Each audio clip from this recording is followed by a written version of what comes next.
Oh, here's what you came here for, the start of it all.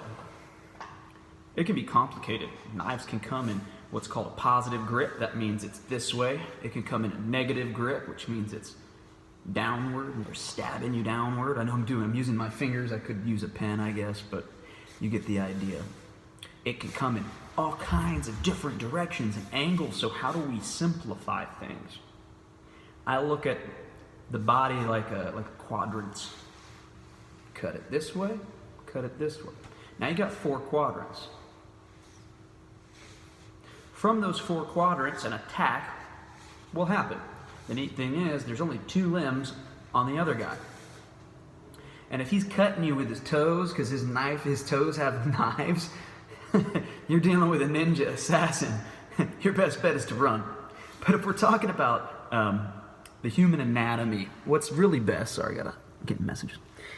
What's really important is like our jujitsu training. If I want to get into an arm lock, I oftentimes like a tube of toothpaste. You know, like you squeeze out the tube of toothpaste, try to get that last little bit of toothpaste. What you want to do is control the joint of the shoulder, get closer to the core of the body, and then work your way down, controlling. Typically, we want to control these limbs with a 2-on-1 control.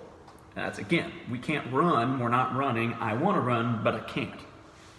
So that option's off the table. Well, if I do nothing, I'm going to be leaking my blood pretty soon. So it's important that I grab a hold of this arm.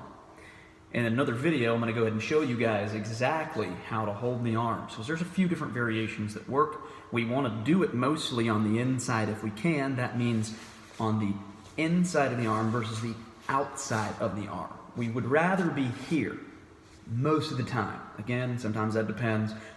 But for the rules that apply, most of the time we want to be on the inside rather than the outside. As we move through this program, you're going to notice that what if they hand the knife off to the other side? We will cover that contingency. And it all sucks. They're all terrible things that have happened. But we're going to cover those contingencies in the best humanity has to offer when it comes to that. So knowing that on these lines are the attacks. They're either, and even with a negative grip, they can come up into you. They could. It's usually on a downward thrust that it's a negative grip, but that's not to say a forward positive grip couldn't be used to switch angles from a high quadrant to a low quadrant. On part 4 to this, we'll cover what happens during the stabs and the perfectly aligned angles. That's a tough angle to defend. That one's not that tough, but it's something you need to be aware of anyways. And then what happens when they're giving you the posturing, what happens when they're holding a knife to your neck, what happens when they're holding it in front of you, what happens when they're holding it behind you.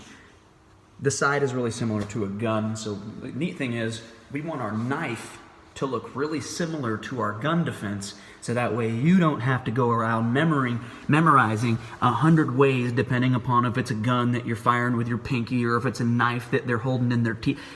We don't have time for such things. We only have time for quick response, reactions, correctly that are gonna save our ass. So again, remembering those quadrants, we're going to talk about coming from this side, this side, this side, and this side. Later on, we're going to cover what happens when they hand off, and later on we're going to cover what happens when it's behind you. Now, how do you defend against someone stabbing you from behind? How do you defend against someone shooting you in the back of the head? If they're intent on getting you, you're got. Sorry to say that. There are no precognitive, I don't care what ninjutsu you go to and you're meditating and they're going to hit you in the back of the head with a boga. Look, I wish that were the case. Don't get me wrong, maybe those guys can develop something. I'm not talking too much shit on the Bujinkan dudes. I appreciate their what they do. I have not been able to develop such a skill, so I have to do what I know. And what I know is pure, brutal, what I call and coined the phrase pissosity. You got to give them that pissosity. Sometimes the only way to defeat evil is with a different kind of evil.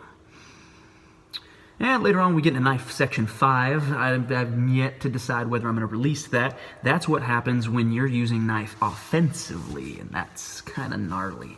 Even I got swimming with my instructor showing me some things, and I might not release that one. I haven't decided yet. I think it's important to know some of them so you can ponder. But I digress. On the next video, we're going to talk about how we can control the weapon-bearing limb on each one of the planes, whether it's coming up from underneath or overhead, controlling the weapon-bearing limb, and then what we call our add-ons to those scenarios. See you on the next video.